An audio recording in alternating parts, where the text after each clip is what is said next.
Good evening. On World News tonight, suicide bombs. At least 30 people have been killed and more than 130 wounded after an explosion ripped through the Shiite mosque in Pakistan. Rising tensions. Iran to lead direct talks with the United States aimed at easing long-standing tensions of Iran's nuclear program. Dog bots. A four-legged robot which is developed to move like a dog and could become an important tool in war criminology.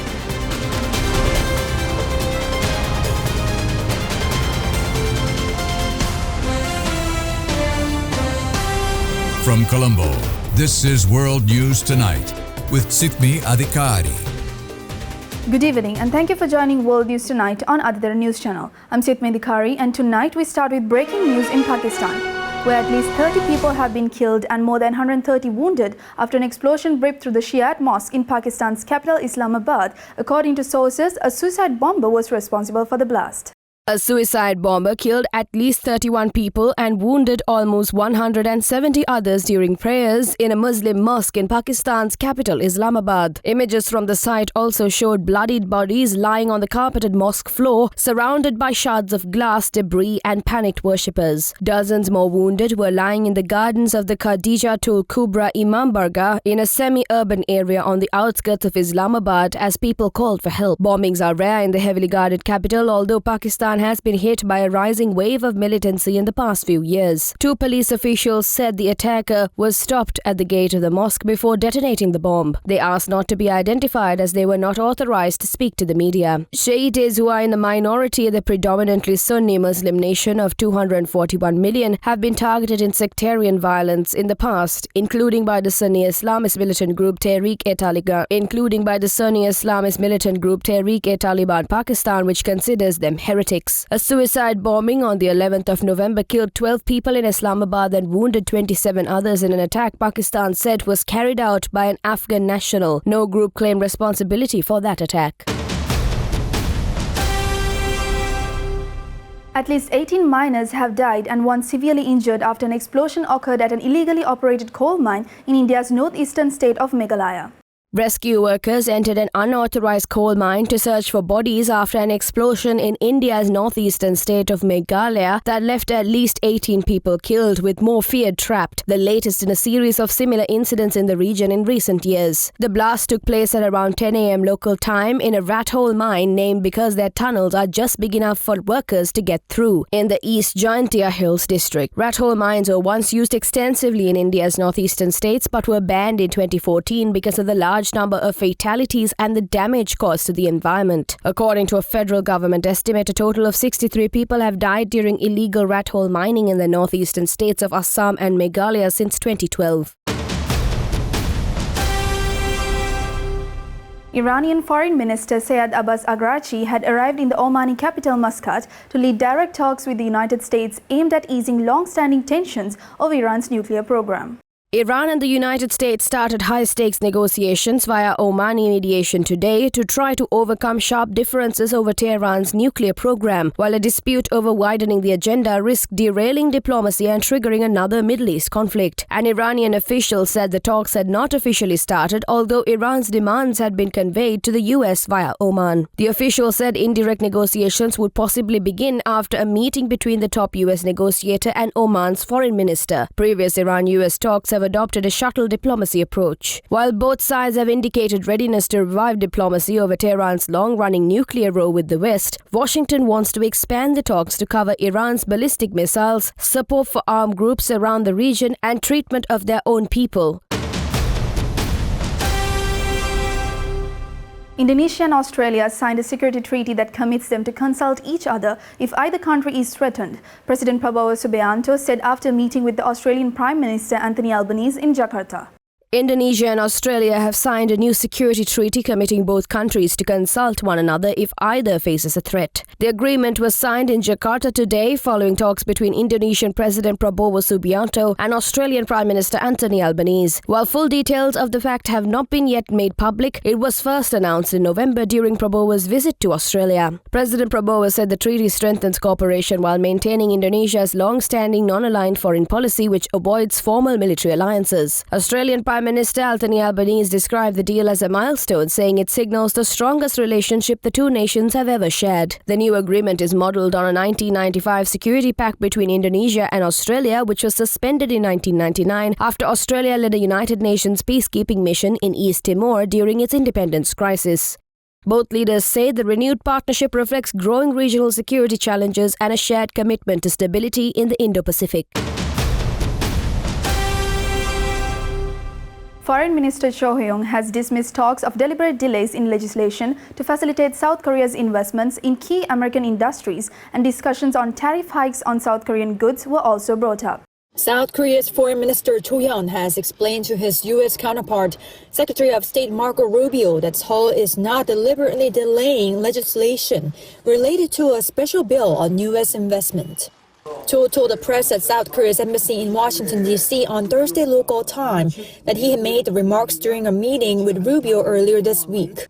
According to Cho, ahead of the talks, Rubio said that while South Korea-U.S. relations are not in a bad state, he wanted to share that there was unfavorable sentiment within the U.S. side regarding the implementation of trade-related commitments. Though trade and investment issues are not directly his responsibility, Rubio said he raised the issue because he oversees overall bilateral ties and suggested the two sides manage the situation through closer diplomatic communication to prevent that negative sentiment from spilling over into other areas. Cho responded by emphasizing the Korean government's commitment to implementing bilateral agreements. He further stressed to Rubio that the joint fact sheet rests on economic and security pillars, and that implementation timelines could vary by issue. While emphasizing that security cooperation should not be hindered by trade-related concerns, he asked Rubio to encourage relevant U.S. agencies to fully engage in three key areas of bilateral cooperation: nuclear energy, nuclear-powered submarines, and shipbuilding. Rubio agreed and said he would closely follow the issues. Meanwhile, Cho also met U.S. Trade Representative Jamieson Greer, where Greer reportedly underlined the importance of Seoul implementing progress quickly, not only on U.S. investments, but also on issues related to non-tariff barriers. A high-profile general in Russia's military has been shot several times and wounded in Moscow. Lieutenant General Vladimir Alexeyev was immediately taken to hospital after the attack in a residential building on the northwestern outskirts of the city, and his condition is unknown. Senior Russian military officer Lieutenant General Vladimir Alexeyev was rushed to hospital after being shot in Moscow on Friday, investigators said. It's the latest in a series of attacks on top military officials. Alexeyev, who was born in Soviet Ukraine, is deputy head of the GRU, Russia's military intelligence. His boss, Igor Kostyakov, has been leading Russia's delegation in negotiations with Ukraine in Abu Dhabi on security-related aspects of a potential Ukraine peace deal. The Moscow prosecutor's office said Alexeyev had been shot several times at a residential building in northwest Moscow by an unknown assailant who fled the scene. A neighbor described the scene of panic after being awoken by the sound of gunshots. Just a neighbor's screams for help, help! And then she called police. This is all I heard. Other neighbors rushed out too. Russian President Vladimir Putin has been briefed on the attempted assassination, Kremlin spokesman Dmitry Peskov said. Russian security services are working on the case, Peskov said. Several senior Russian officers have been assassinated since the start of the war in Ukraine, with Moscow blaming the attacks on Kyiv. In some cases, Ukrainian military intelligence has claimed responsibility. Since December 2024, 3 other officials of the lieutenant general rank have been killed in or near Moscow. The attacks have angered Russia's influential war bloggers, prompting questions about why such senior people have lacked adequate protection. In at least 2 cases, the targets were killed right outside their homes. Let's take a short commercial break. More world news on the other side.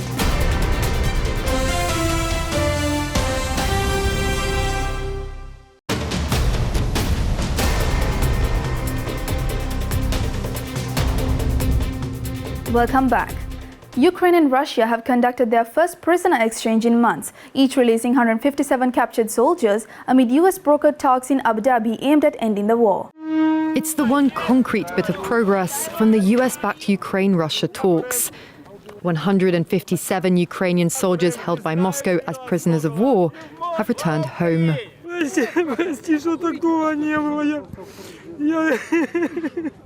Так, мам, все дуже чудово. Все дуже чудово. 157 Russian soldiers were also freed, as well as 3 civilians from the Kursk region who'd been held in Ukraine. The prisoner exchange was the first in 5 months, according to US Special Envoy Steve Witkoff. He called the talks he mediated in Abu Dhabi detailed and productive, while acknowledging significant work remained. Ukraine and Russia also put a brave face on, saying their 2-day face-to-face meeting was productive. But progress appears marginal, and there's still no agreement on the thorniest issue, that of territory. Moscow has not budged on its demand that Kyiv give up areas taken by the Russian army, as well as parts of the east of the country still under Ukrainian control. President Volodymyr Zelensky said negotiators had agreed, though, on another meeting in the near future. It's important that the process is ongoing. We would like faster results, but if the next meeting is planned, it means there is a chance to continue the dialogue, which, of course, we very much hope will lead to the end of the war. He doubled down on Ukraine's demands for the end of the war, insisting it was vital that its security was guaranteed and Russia not rewarded for its aggression. Meanwhile, there was no let-up on the ground in Ukraine, with Russia launching major airstrikes overnight Tuesday and smaller drone attacks Wednesday and Thursday. US President Trump rejected an offer from Russian President Vladimir Putin to voluntarily extend the caps on strategic nuclear weapons deployments after the treaty that held them in check more than 2 decades expired. U.S. President Donald Trump on Thursday rejected an offer from Russian President Vladimir Putin to voluntarily extend the New START nuclear arms control treaty. The agreement, which caps the number of deployed strategic warheads at 1,550 on each side, was signed in 2010 and expired Thursday. It allowed for only a single extension, which Putin and former U.S. President Joe Biden agreed to for 5 years in 2021. White House Press Secretary Caroline Leavitt read Trump's social media posts to reporters. Rather than extend New START, a badly negotiated deal by the United States, which I will add was renegotiated under former President Barack Obama, aside from everything else, is being grossly violated. The president wants to have our nuclear experts work on a new, improved, and modernized treaty that can last long into the future, and that's what the United States will continue to discuss with the Russians. Earlier, Kremlin spokesman Dmitry Peskov said Russia was still ready to engage in dialogue with the U.S. if Washington responded constructively to Putin's proposal. Stefan Dujarric, the spokesperson for the UN Secretary General, urged the two sides to keep working on a deal. This is a very dangerous period, not to have a framework dealing with these nuclear weapons. We hope very much that the talks will be positive and will be fruitful. Trump has said he wants to replace New START with a better deal, bringing in China. But Beijing has declined negotiations with Moscow and Washington. It has a fraction of their warhead numbers, an estimated 600, compared to around 4,000 each for the U.S. and Russia. British Prime Minister Keir Starmer apologized to victims of Jeffrey Epstein for appointing Peter Mandelson as the UK's ambassador to Washington despite his ties to the disgraced financier. An apology from the top. I am sorry. Sorry for what was done to you. Sorry that so many people with power failed you. And an explanation from the Prime Minister over why he appointed Lord Peter Mandelson to be the UK's ambassador to America, without detecting the extent of his friendship with Jeffrey Epstein. None of us knew the depth and the darkness of that relationship. Lord Mandelson, now known around the world as the politician in the Epstein files photographed in his underwear, was sacked from his posting in September.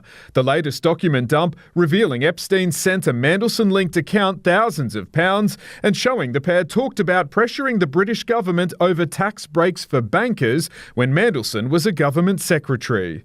He portrayed Epstein as someone he barely knew. The British press now asking if this could be enough to unseat the Prime Minister. The royal family's also feeling the heat. The Epstein investigation. Attracting questions from a journalist and also a heckler.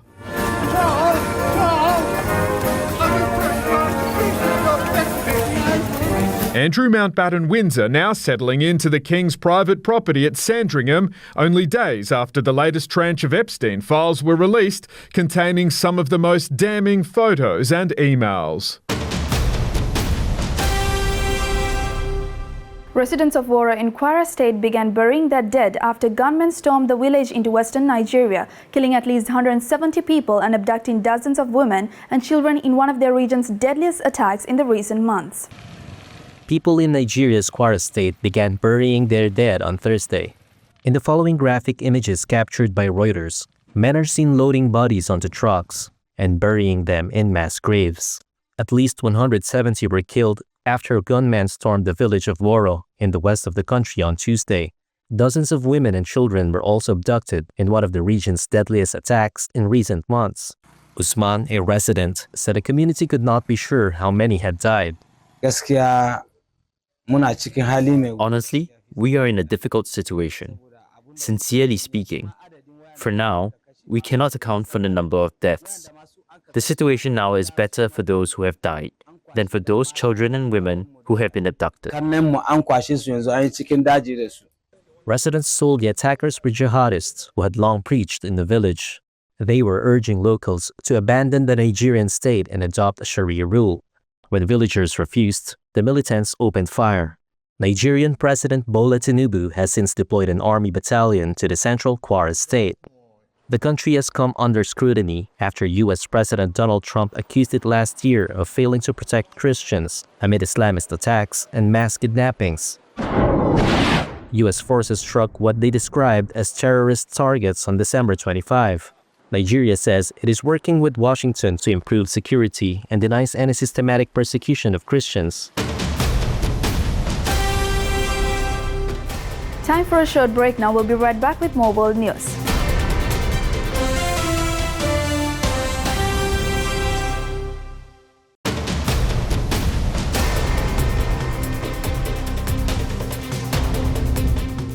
Welcome back. Ohio State Police say they received a call that a dog was abandoned on a highway. A patrol car rushed out to the scene and quickly spotted the scared pup. There he is! Woo! Hi, baby! Hello! Troopers were happy to have located this suspect. Not that she was in any trouble. Ohio State Police say they received a call that a dog was abandoned on a highway. A patrol car rushed out to the scene and quickly spotted the scared pup. Come here. Come here, sweet baby. Once they put a leash on the dog, they had to coax her to get off the road. The dog quickly warmed up to the officers, offering kisses and wanting to play. She then let them load her into the back of their car to be brought to a local shelter. The pup was given plenty of care and attention and then put up for adoption. A forever family came to get her on the first day.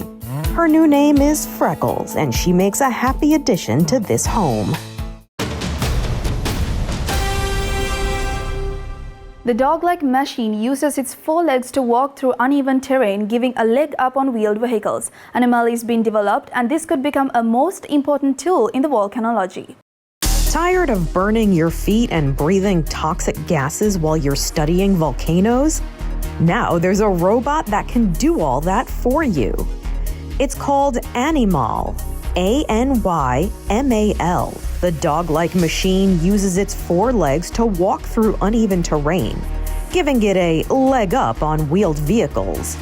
Anymal is being developed by a team of Swiss researchers who say this could become an important tool in volcanology. We do want to predict when eruptions will occur, and for this we need data. The problem is if we want to send people, it's very logistically challenging as well as hazardous, since we have toxic gases there, we have very unstable terrain, and for this we want to use robots instead. Animal performed well on recent tests on Sicily's Mount Etna, needing just a little human help. The hope is that future iterations of Animal will be fully autonomous. All the better to keep humans from harm's way.